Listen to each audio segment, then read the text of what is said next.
अस्सलामुअलैकुम। रिटायरमेंट के बाद जावेद साहब की ज़िंदगी इनके लिए अज़ाब बन गई थी। जिन बाल बच्चों के लिए इन्होंने अपना खून पसीना एक किया था, अब वो लोग इन्हें अजनबी और हकारत अमेज़ नज़रों से देखते थे। इन्हें समझ नहीं आता था कि धीरे धीरे वो ज़िंदगी के किस मुकाम पर पहुंच गए। इन्हें बड़े बड़े घर और शहर के शोर हंगामे में भी सन्नाटे का गुमान होता था। कभी कभी वो सोचते, अगर इनकी बीवी जिंदा होती तो क्या इनकी निगाहें इस तरह बदल जाती, गहरी रफाकत इतनी आसानी से बेइतनाई में तब्दील हो जाती।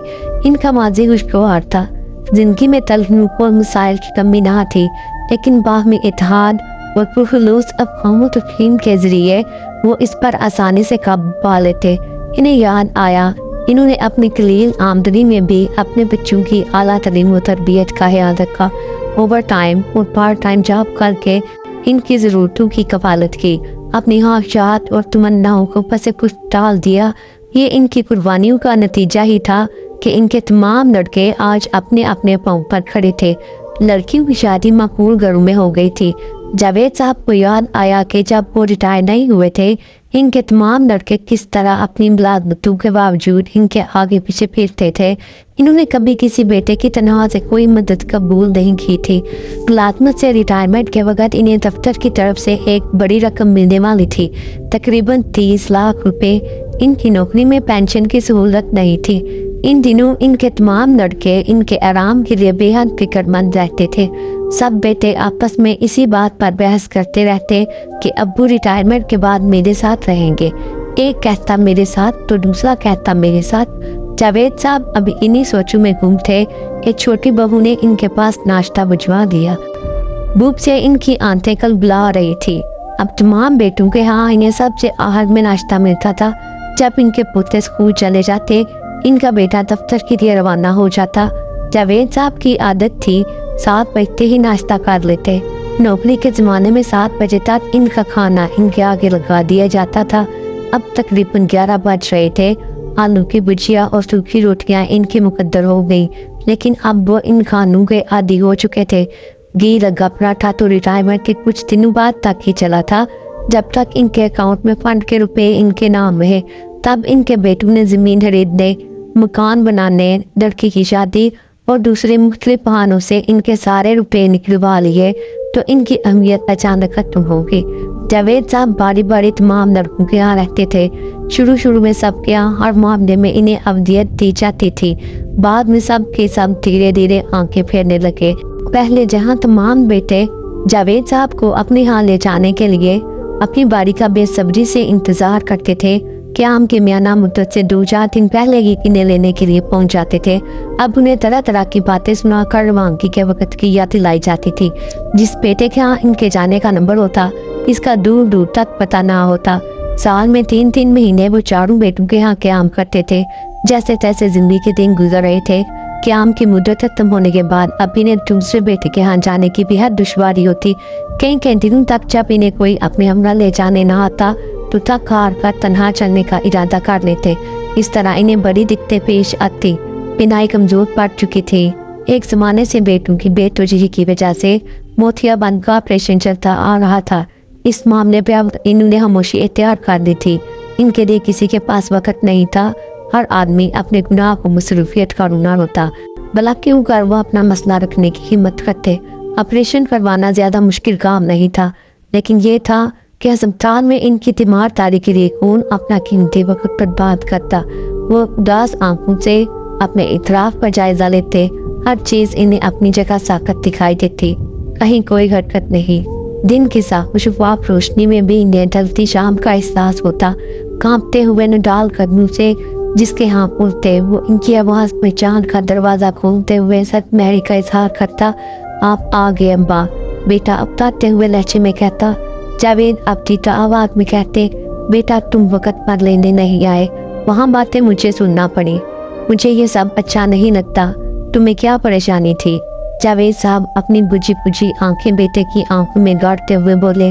बेटा इनकी आंखों की ताब ना लाते हुए नजरें चुरा कर कहता, अब्बा आप जानते हैं दफ्तर में काम इतना बढ़ गया है कि छुट्टी लेने से अपना ही नुकसान होता है। मैंने फरहान से कहा था कि वो आपको लेकर आए। शायद वो इम्तिहान के साथ पर होने की वजह से नहीं जा सकते, अभी पूछता हूँ इस कमीने से। ये कहते हुए बेटा अपने कमरे में चला जाता है। जावेद साहब ने अपना जंग आलूद पुराना बॉक्स बरामदे में रख दिया।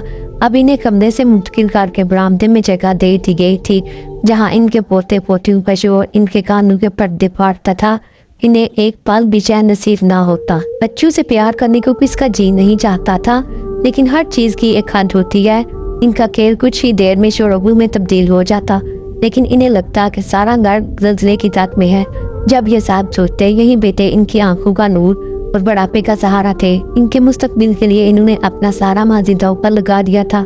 अचानक दरवाजे पर दस्तक की आवाज सुनकर इनकी बहू की बकबक शुरू हो गई। आ गया बुढ़ा चाय का हर्चा बनाने, काम का न काज का, दुश्मन अनाज का। जावेद साहब चौंक जाते। बहू की हकारत मेज बात इनके लिए थी या दस्तक देने वाले के लिए। इन्होंने हुट को तसल्ली दी। हो ना हो बहू ने ये बातें आने वाले के लिए कही है, लेकिन इन्हें ख्याल आया आने वाले के बहाने ये सब कहीं इन्हें तो नहीं सुनाया जा रहा।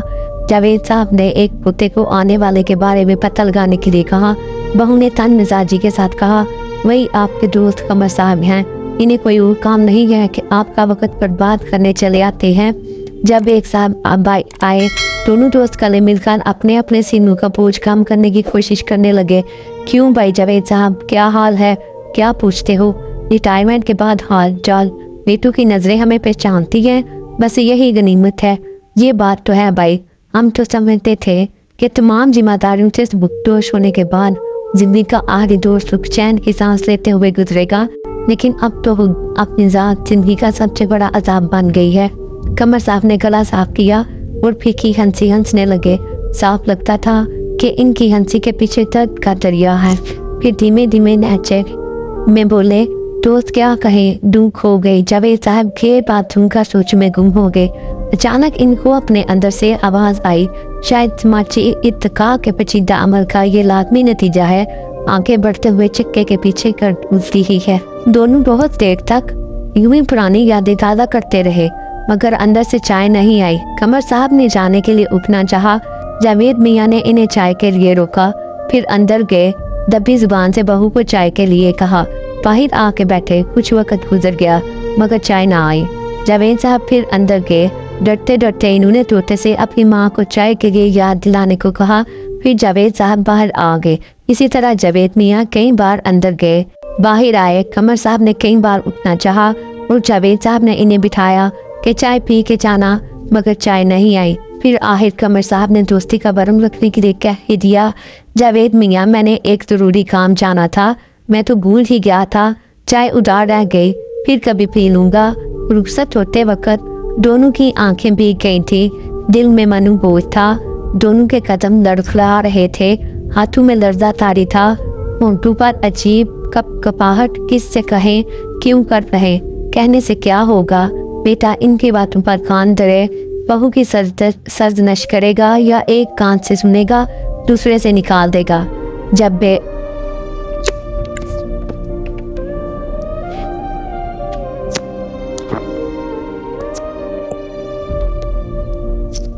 जावेद साहब अंदर आकर अपने पलंग पर लेट के, इनके हाथ पेशानी पर थे, आंखें बंद थी, जहन बड़ी तेजी से काम कर रहा था। मैंने सारे बच्चों की अच्छी तरह परवरिश की, क्या सारे बच्चे मिलकर कि मुझे सहारा नहीं दे सकते?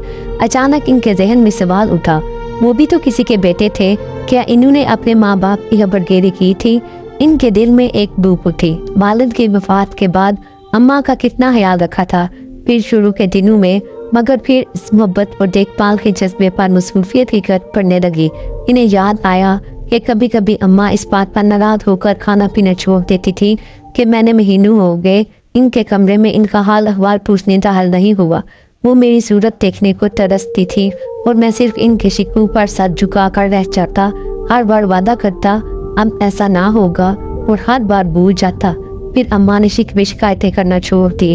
अगरचे मेरी बीवी इनके खाने पीने और आराम का हर तरह से ख्याल रखती थी, मगर औलाद तो औलाद होती है, मुझे देखने के लिए दिन रात तड़पती थी, पर मुझे इनकी फिक्र कहाँ थी। मैं तो अपने बच्चों के मुस्तकबिल बनाने में दिन रात मसरूफ था। इनकी बातें याद आती थी, मगर मुझ पर कोई असर ना होता था। फिर एक रात उम्मा की तबीयत खराब थी। मेरी बेगम ने इन्हें दवाई देकर सो जाने को कहा। मगर अम्मा मुझसे मिलना चाहती थी। बेगम ने मुझे ऑफिस फ़ोन भी किया कि घर आ जाएं, अम्मा की तबीयत खराब है, मगर मैंने ये कहकर टाल दिया कि ऑफिस का काम ज़्यादा है, मैं लेट आऊँगा, तुम अम्मा को दवाई दे दो, मैं अम्मा से सुबह मुलाकात कर लूँगा। इस रात अम्मा सोई तो फिर कभी नहीं जागी। मैं कितना तड़पा था, कितनी बार अपने वादे वफा करने की कसमें खाई थी, मगर इस दिन वो सच मुझ के रूठ गई थी। मैं लाख अम्मा अम्मा पुकारता रहा, मेरी एक ना सुनी और चले गई। ऐ काश, मगर अब क्या फायदा। इस सवाल का वाज़ेह जवाब इनके पास नहीं था। इनको ख्याल आया कि ये रवायत बदलनी चाहिए, किसी भी कीमत पर बदलनी चाहिए। इस नस्ल में नहीं तो आइंदा नस्ल में, बेटे के जरिए नहीं तो पोते के वसीले से। जावेद साहब की आंखों में उम्मीद की नई किरण झिलमिलाने लगी। निकाहत के बावजूद इन्हें अपने अंदर नई ताकत का एहसास हुआ। एक नई तवानाई के साथ वो उठे। अपने सबसे छोटे 1 साल के पोते को इन्होंने प्यार से पुकारा, उमर आ जा बेटे, दादी के साथ खेलेगा, जिंदगी की गाड़ी को आगे बढ़ाएगा। पाँव बढ़ते गुंगा कर चलते हुए पोते ने इनकी तरफ गौर से देखा। जावेद साहब ने दोनों हाथ आगे बढ़ाए, उमर करीब पाया, इन्होंने इसे गोद में उठा लिया। क्यों बेटे, तू तब्दीली लाएगा ना? पोते को दादा की बूढ़ी बाहों में कुछ राहत मिली। फिर इन्होंने उमर को सर पर बिठा लिया। अचानक इसने इनके चेहरे पर पेशाब करना शुरू कर दिया। जावेद साहब के चेहरे का रंग अजीबोगरीब था। इनकी समझ में नहीं आ रहा था कि इन्हें क्या करना चाहिए। लग रहा था कि इन पर गड़ू पानी गिर गया। फिर इन्होंने सोचा कि इनके चेहरे के साथ पोते का ये सलूक एक तरह से ठीक भी था। मुमकिन है इस तरह मजमून रवायत की गर्द अनूप चेहरे की तकदीर हो जाए। छोटी बहू ने बावर्ची खाने से ये नज़ारा देखा। इसकी समझ में नहीं आया कि इसके ससुर हंस रहे थे या रो रहे थे। फिर वो अपने कमरे में चले गए और अगले दिन दारे पानी की तरफ कूच कर चुके थे। शायद माँ से अपने लाल की ये तस्दीद बर्दाश्त ना हुई, इसीलिए वो खुद आई थी अपने बेटे के गमों को हल्का करने, इसे अपनी कोख में छुपा कर हर गम से आज़ाद करने। कहते हैं ना, बढ़ते हुए इंसान के मुंह से अपने प्यारों का नाम ही निकलता है, वो जावेद साहब के आखिर। अगर कहानी अच्छी लगी हो तो वीडियो को लाइक करो। मज़ीद इस तरह वीडियो देखने के लिए हमारे चैनल को सब्सक्राइब करें। मिलते हैं अगली वीडियो में। अल्लाह हाफिज़।